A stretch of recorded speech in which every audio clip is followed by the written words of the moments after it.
பிரிண்டவுட்ஸ் நேயர்களுக்கு வணக்கம். அதிமுகவுக்கு அடுத்ததா ஒரு செக் வைக்கிறாங்க பாஜக. என்ன அப்படின்னு பாத்தீங்கன்னா, முதலாவது அதிமுக வந்து எப்படியாச்சுனா தன்னுடைய கூட்டணியில சேர்த்துக்கணும் அப்படின்ற ஒரு முனைப்புல தான் அமித்ஷா அவர்கள் வந்து என்ன பண்ணாரு, அவசர அவசரமா சென்னைக்கு வந்து பாஜக அதிமுக கூட்டணி உருவாயிருச்சு. தேசிய ஜனநாயக கூட்டணியில அதிமுக இருக்குது. இதுக்கு வந்து தலைமை ஏற்கிறது யாருன்னு பாத்தீங்கன்னா அதிமுக தான் தமிழ்நாட்டுல. தேசிய லெவல்ல மோடி அவர்கள் அப்படின்றத அனௌன்ஸ்மெண்ட் பண்ணிட்டு போயிட்டாரு அமித்ஷா அவர்கள். ஆனா அதுக்கப்புறம் வந்து பாத்தீங்கன்னா இங்க அதிமுக பாஜக கூட்டணி ஏத்துக்கிறதுக்கே நிறைய பேருக்கு வந்து என்ன பண்ணுச்சு, மனசு வந்து வலிக்க ஆரம்பிச்சது அதிமுக காரங்களுக்கு. எப்படிப்பா இவங்க கூட வந்து நம்ம வந்து இணைஞ்சு வேலை செய்யறது, இவங்களாலதான் கடந்த சட்டமன்ற தேர்தலில் தோத்தோம் அப்படின்னு சொல்லிட்டு தலைவர்கள் முதற்கொண்டு இரண்டாம் கட்ட தலைவர்கள் முன்னாள் அமைச்சர்கள் முதற்கொண்டு ஜெயக்குமார் எல்லாம் வந்து எந்த அளவுக்கு பேசினாரு அப்படின்றதெல்லாம் நிர்வாகிகள் யோசிச்சு யோசிச்சு திரும்பவும் 2026 சட்டமன்ற தேர்தலில் எப்படி இணைஞ்சு பணி செய்யறது, தேர்தலுக்காக உழைக்கிறது, திரும்பவும் நம்ம தோத்து தானே போவோம் அப்படின்ற ஒரு விரக்தி ரேஞ்சில வந்து அதிமுக நிர்வாகிகள்லாம் வந்து என்ன பண்ணாங்க, குழம்பி தள்ளிட்டாங்க. சோ இந்த கூட்டணி வந்து பாத்தீங்கன்னா நிர்பந்தத்தினால தான் அங்க வைக்கப்பட்டது அப்படின்ற பேசும் பொருள் வந்து பேசிக்கிட்டே இருந்தது. ஆனா இது பேசும் பொருளா அப்படின்னா இல்லவே இல்லை. உண்மை ஏன் அப்படின்னு பாத்தீங்கன்னா, எடப்பாடி பழனிசாமியுடைய நடவடிக்கைகளை வைத்து பார்த்தாலே இது 100% நிர்பந்தத்தினால் தள்ளப்பட்ட ஒரு கூட்டணி அப்படின்றது மட்டும் தெல்ல தெளிவா தெரியுது. ஏன் அப்படின்னு பாத்தீங்கன்னா, அவசர அவசரமா டெல்லிக்கு கிளம்பி போறாரு எடப்பாடி பழனிசாமி. என்ன அப்படின்னு பாத்தீங்கன்னா, அங்க இருக்கிற அதிமுக அலுவலகத்தை நான் வந்து பார்வையிடுறதுக்காக போறேன். திறந்து வைக்கிறதே வந்து இங்க வீடியோ கான்பரன்ஸ் மூலமா தான் திறந்து வைத்தாரு. நேரடியா போயிட்டு திறந்து வைக்கல. ஆனா பார்வையிடுறதுக்காக நேரடியா போறேன்றாரு. சரி, நேரடியா போனாரு. அங்க இருக்கிற பிரஸ்ஸுங்களை வந்து கேட்டாங்க, எதுக்காக வந்து இங்க அமித்ஷாவை சந்திக்கிற மாதிரி பிளான் இருக்கா? ஓப்பனாவே கேட்டாங்க. அமித்ஷாவை சந்திக்கிறதுக்கான பிளானுக்காக இருக்கு, அதுக்காக தான் நீங்க வந்தீங்களா அப்படின்னு. ஐயா இல்லங்க, நீங்க வேற. நான் என்னுடைய அலுவலகத்தை பார்வையிடுறதுக்காக வந்தேன். நான் வீடியோ கான்பரன்ஸ் மூலமா திறந்து வைத்தேன். எப்படி கட்டிடம்லாம் வந்து கரெக்டா கட்டியிருக்காங்களா, செங்கல் எல்லாம் எந்த அளவுக்கு வந்து கரெக்டா சொருவி இருக்கிறாங்க, அப்படி ஏன்னா நாலு பின்ன செங்கல் யாரும் உருவிட்டு போயிடக்கூடாதுல அப்படின்றதுக்காக செங்கல் எல்லாம் எந்த அளவுக்கு ஸ்ட்ராங்கா வந்து சொருவி வச்சிருக்காங்க, கட்டியிருக்காங்க அப்படின்றதெல்லாம் பார்க்க வந்து அப்படி இப்படின்னு சொல்லிட்டு இரவோட இரவா என்ன பண்றாரு, 3 கார்களை மாறி போறாரு. பிரஸ்ஸுக்காரங்களுக்கு விஷயத்தை நீங்க மறைக்கவும் முடியாது. எப்படி இருந்தாலும் மூக்க ஒரு நுழைச்சு என்ன பண்றாங்க, கண்டுபிடிச்சிருவாங்க. சோ அவங்க வந்து என்ன பண்ணாங்கன்னா, அமித்ஷாவுடைய அலுவலகத்துக்கு முன்பாக, அவங்க வீட்டுக்கு முன்பாக என்ன பண்ணாங்க, பிரஸ்ஸுக்காரங்க எல்லாம் வெயிட் பண்ணிட்டு இருக்காங்க.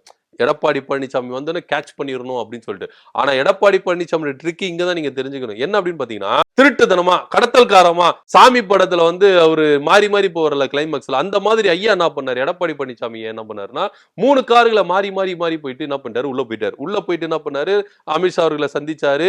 சந்திச்சுட்டு வெளியே வரும்போது கேட்ச் பண்ணிடலாம்னு பார்த்தா வெளியே வர முடியல. சோ அந்த அளவுக்கு திருட்டுத்தனமா என்ன பண்ணாரு, மறைஞ்சு மறைஞ்சு வந்து என்ன பண்ணாரு, எப்படியோ அவரை பிடிச்சிட்டாங்க.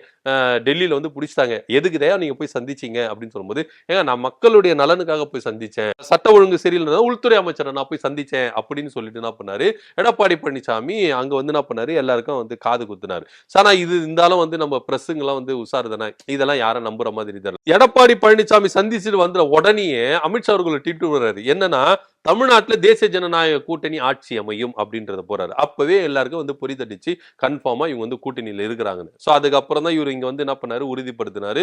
சோ அதன் மூலமா ஒரு நிர்பந்தத்தின் மூலமா தான் வந்து என்ன பண்ணாரு, ஒரு செக் வைத்து தான், அதாவது தன்னுடைய சம்பந்தியோட வழக்கு, மகனுடைய வழக்கு, அது எஸ்பி மணி, தங்கமணி, வேலுமணியோட வழக்கு, இந்த வழக்கு எல்லா வழக்கையும் சேர்த்து எங்களுக்கு ஒரு நிர்பந்தத்தை கொடுத்துதான் இந்த கூட்டணிக்குள்ள வர வச்சாங்க அப்படின்றத வந்து என்ன பண்ணாரு, எல்லாமே இது பண்ணாரு. ஏன் மாவட்ட செயலாளர் செயற்குழு கூட்டத்தில் என்ன சொன்ன, ஒரு நிர்பந்தத்தினாலதான்ப்பா நாங்க போய் கூட்டணி வச்சோம், அதனால எல்லாரும் வச்சாச்சு, இதுக்கப்புறம் இந்த கூட்டணி எப்படி உழைக்கணும் அப்படின்றத மட்டும் பாருங்க அப்படின்ற பேசப்பட்ட தகவல்லாம் வெளியே இருக்குது. ஆனா இருந்தாலும் இது நிர்பந்தத்தினால இல்ல, நாங்க மகிழ்ச்சியா கூட்டணி வச்சிருக்கோம் அப்படி இப்படின்னு சொல்லிட்டு எடப்பாடி பழனிசாமி கதை விடுறாரு. இதெல்லாம் ஒரு புறம் இருக்கும்போது இப்ப திரும்பவும் அதிமுகவுக்கு பாஜக ஒரு செக் வைக்குது. என்ன அப்படின்னு பாத்தீங்கன்னா, கடந்த முறை சட்டமன்ற தேர்தல் 2021 பாஜக அதிமுக ஒதுக்கப்பட்ட தொகுதிகள் எத்தனை, 20 தொகுதிகள். இந்த 20 தொகுதியில 4 தொகுதியில மட்டும் தான் பாஜக வின் பண்ணிச்சு. அதிமுக தயவோட, வேற யாரும் தயவோட இல்ல, தனியால இல்ல, அதிமுக தயவோட இந்த 4 சீட் அவங்களுக்கு கிடைச்சது. ஆனா இந்த முறை 40 சீட்டு கேக்குறாங்களாம். 40 சீட்டை எப்படியாச்சுன்னா கைப்பற்றி 40க்கு 40 ஜெயிச்சு காட்டுவோம் அப்படின்றதுனால பாஜக என்ன பண்ணுது, ஒரு குழுவை ஒண்ணு ஆரம்பிக்க போறதா தகவல் வந்திருக்கு. இந்த குழு வந்து அவங்க கிட்ட வைக்க போற டிமாண்ட் என்னன்னா 40 தொகுதி. இந்த 40ல ஒரு சீட்டு குறைஞ்சாலும் நாங்க உங்க கூட்டணியில் இருக்க மாட்டோம் அப்படின்னு பாஜக சொல்லல.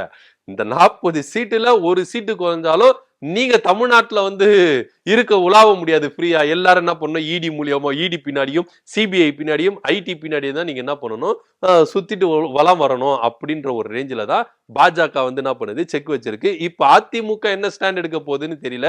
ஏன்னா அதிமுகவுக்கு கிட்டத்தட்ட வந்து பாத்தீங்கன்னா 180 சீட்டுல ஜெயிச்சாதான் நம்ம ஓரளவுக்கு மெஜாரிட்டியில வர முடியும் அப்படின்ற கணக்கு அவங்களுக்கு. சோ அதனால 180 சீட்டுல நம்ம நின்னுட்டு மீதி இருக்கிற 54 சீட்டை பாஜகவுக்கு, பாமகவுக்கு, தேமுதிகவுக்கு, இன்னும் சில கட்சிகள்லாம் இருக்குல்ல, சின்ன சின்ன கட்சிகளுக்கு அவங்களுக்கெல்லாம் கொடுக்கறதா அதிமுக திட்டம் வச்சிருக்கு. ஆனா பாஜக என்ன நினைக்குதுன்னா, எங்க கூட வந்து பாத்தீங்கன்னா இன்னைக்கு நீங்க தான் வந்திருக்கீங்க, எங்க கூட பாதியிலேயே நீங்க என்ன பண்ணிட்டீங்க, போயிட்டீங்க.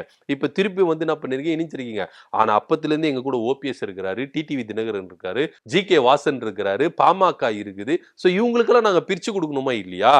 குறைஞ்சபட்சம் வந்து ஓபிஎஸ் வந்து பாத்தீங்கன்னா ஒரு 20 சீட்ல இருந்து 30 சீட்டு கேட்கறதுக்கு வாய்ப்புகள் இருக்கு. டிடிவி தினகரன் ஒரு 20 சீட்டு கேட்கறதுக்கான வாய்ப்புகள் இருக்கு அப்படின்போது, சோ அப்ப அங்கேயே 50 சீட்டு முடிஞ்சிச்சு. பாஜக ஒரு 40 சீட்டு, அவங்க கணக்கு பிடித்தா 40 சீட்டு, அங்க 90 சீட்டு போயிடுச்சா. அதுக்கப்புறம் வந்து பாத்தீங்கன்னா இப்ப நீங்க சீமான வேற உள்ள இழுக்க போறேன்றீங்க. சீமானு குறைஞ்சபட்சம் ஒரு 50 சீட்டு கேட்கிறாருன்னு வச்சுக்கோங்க. அதுக்கு எவ்வளவு ஆச்சு, அப்படி இப்படி போயிட்டு ஒரு 140 சீட்டு வந்துருச்சு. அதுக்கப்புறம் தமிழக வெற்றி கழகத்தையும் நீங்க எழுப்புனீங்க. தமிழக வெற்றி கழகம் குறைஞ்சபட்சம் ஒரு 50 சீட்டு 60 சீட்டு நிப்பாங்க. அங்கேயே 200 சீட்டு. இப்ப அதிமுக எது சீட்டு நிக்க போகுது? இது தவிர்த்துட்டு பாமக இருக்கு, பாரிவந்தர் இருக்காரு, அப்புறம் ஏசி சண்முகம் இருக்கிறாரு, இன்னும் நிறைய கட்சிகள், சின்ன சின்ன கட்சிகள்லாம் இருக்கு. இதெல்லாம் வந்து எப்படி மேனேஜ் பண்ண போறாரு எடப்பாடி பழனிசாமி அப்படின்ற ஒரு கணக்குல தான் அதிமுகவை பாஜக இந்த கணக்கெல்லாம் சொல்லி என்ன பண்றாங்க, எங்களுக்கு எக்ஸ்ட்ரா சீட்டு கொடுக்கணும் அப்படின்ற ஒரு ரேஞ்சில் இருக்காங்க. குறிப்பா இன்னும் சொல்ல போனா 117 சீட்டு உங்களுக்கு, 117 சீட்டு எங்களுக்கு அப்படின்ற ஒரு ரேஞ்சில தான் பாஜக அடுத்த செக் வைக்க போறதா தகவல் வந்திருக்கு. ஏன்னா நீங்களே டீசெண்டா கொடுத்துட்டீங்கன்னா நல்லதுங்க. பேச்சுவார்த்தைகள், அப்புறம் வந்து இந்த மாதிரி ஒரு மாதிரி எடக்கு முடுக்கா போறது, இதெல்லாம் வந்து வேண்டாங்க. அதனால சுலபமா முடிச்சுப்போம். 117 சீட்ல நீங்க நில்லுங்க. மீதி 117 சீட்டு வாங்கி நாங்களோ இல்ல எங்களை நம்பி இருக்கிற ஓபிஎஸ், டிடிவி தினகரன், அதே போல ஜி.கே. வாசன், இது மாதிரி கட்சிகளுக்கு நாங்க பிரிச்சு கொடுத்துடுறோம். எதுக்குங்க தேவையில்லாதது அப்படின்ற ஒரு ரேஞ்சில தான் பாஜக இறங்கி இருக்கிறாங்களா. ஆனா இருந்தாலும் பாஜகவுக்கு மட்டும் 40 சீட்டு கேட்டு இப்பவே என்ன பண்ணிருக்காங்க, பேச்சுவார்த்தையே அங்க அடிபட்டு இருக்கு. இதுக்காக செப்டம்பர் மாசத்துல ஒரு குழு அமைத்து செப்டம்பர் மாசத்திலேயே இந்த பேச்சுவார்த்தைகள்லாம் முடிக்கணும் அப்படின்னு சொல்லிட்டு பாஜக நினைக்குது. ஏன்னா டைம் இல்ல, இன்னும் 10 மாசம் தான் இருக்கு. இந்த 10 மாசத்துக்குள்ள, செப்டம்பர் மாசத்துக்குள்ள தொகுதி உடன்பாடு முடிஞ்சிச்சுன்னா அதுக்கப்புறம் அடுத்த வேலை கட்டத்தை நாங்க ஆரம்பிக்கணும் அப்படின்ற ஒரு ரேஞ்சில தான் பாஜக இறங்கியிருக்காங்க. ஆனா அதிமுக என்ன சொல்லுதுன்னா, செப்டம்பர் மாசம் இந்த வருஷமே தேவையில்ல, எங்களுக்கு வந்து இந்த வருஷம் வந்து சரியில்லை, அடுத்த வருஷம் ஜனவரி மாசம் தொடக்கம் எப்படி இருக்குதுன்னு பார்த்துட்டு ஜனவரி பிப்ரவரிக்குள்ள இந்த தொகுதி பிரச்சனையெல்லாம் முடிச்சிடலாம் அப்படின்ற ஒரு ரேஞ்சில தான் அதிமுக இறங்கி இருக்கிறதா செய்திகள் வந்துருக்கு.